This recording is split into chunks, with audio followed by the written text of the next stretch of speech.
Hi, this is Carolyn Herman, and I wanted to spend a few minutes talking about how pre-health students who are not planning to actually submit an application in a couple of weeks can best use the information at Junior Jumpstart. So we've got a number of sessions that are going to be really valuable to you, even if you are not immediately applying. And by the way, if you're a junior who's taking a gap year, or even a senior who's planning to take 2 gap years, we're glad you're here at Junior Jumpstart, and I think you're going to get a lot out of it. So the first thing I'd encourage you to attend is actually Tuesday at 11:30. We have a session on understanding healthcare policy. Ryan Barker does a great job with that. It is really information dense. I think, we have him nearly every year at this, but I think you can, go to his presentation this year and go to a year from now and learn stuff both times, and it will be really useful to you. We also have a panel on Tuesday, optimizing the health and well-being of children at 1 p.m.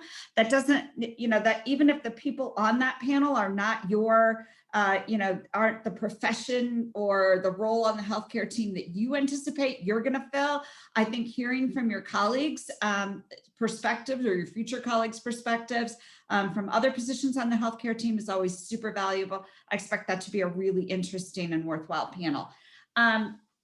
On Wednesday, we also have a session, a discussion at 1 p.m. that follows some slides that have been published the day before that you can preview, where students who've been really successful this year applying are going to talk about how they chose their medical schools. How did they decide where to apply, and how did that facilitate their success? Even if you're not getting ready to finalize a school list in the next couple of weeks, I think having an advance, in advance understanding of how successful students did put together a med school list can help you just, be aware of that as you're learning, even informally, without a lot of, heavy duty intentional research, as you're learning more about the differences between medical schools and about different medical schools. So I really encourage you to check out all of those. I also want to say a couple of words about some other things you can do this summer and in the coming year to put yourself in the best possible position.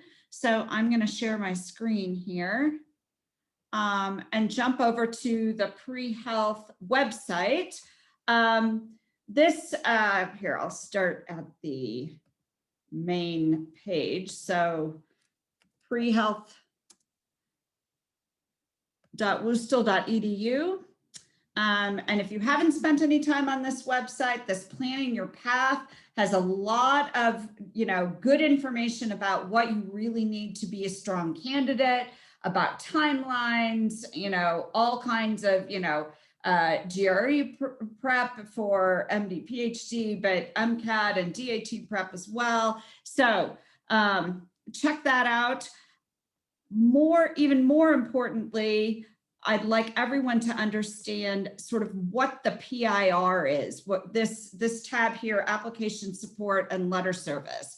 So you have to scroll way down to the end of the page to find out what is a PIR, because the top of the page helps you create an account and download the reflection questions that we're going to work on. And we figured that's what people will come back to again and again. But the PIR system is a space for you to store your letters of recommendation. It's also a space for you to store documents, self-reflection questions, a personal statement draft, a draft of your activities section for the applications that you're eventually going to fill out. And all of those are an opportunity for you to share materials with your pre-health advisor and discuss them, so that you can rehearse and refine your narrative, and they can give you feedback on your narrative, but also so that they really understand how you're presenting yourself as an applicant. When all of that process is finished, we're going to take all of those materials and use them to write a letter of introduction for you. That's going to be part of your letter of recommendation packet. And so the more robust your materials are that you supply to us, and the better we understand them, the better job we can do writing that letter of introduction for you. We're around, let me stop sharing here. We're around this summer. The Prehealth team works in the summer. I won't be here this week on Thursday, but I generally have my 1 to 5 Thursday afternoon office hours every other Thursday in the summer. And other advisors are available, but either through walk-in or on their calendars. So if you already have a relationship with your pre-health advisor, great. Check in with them this summer and keep building that. If you haven't gotten to know your pre-health advisor yet, start getting to know them this summer. And the other thing, this summer and next year, whatever activities you're engaged in, if you have a clinical job, or if you are lucky enough to be able to be in a clinical setting on a volunteer basis, if you are engaged in community service, make sure you spend some time journaling on that. When you actually go to describe some of those experiences when you're getting ready to apply, you're going to have to write about them extensively. And if you have notes that you can refer back to that were taken at the time you were actually having the experience, that's going to be just a lot easier to do and probably more fun too. So I have a fantastic summer, and I hope that you get a lot out of Junior Jumpstart, and we look forward to working with you this coming year.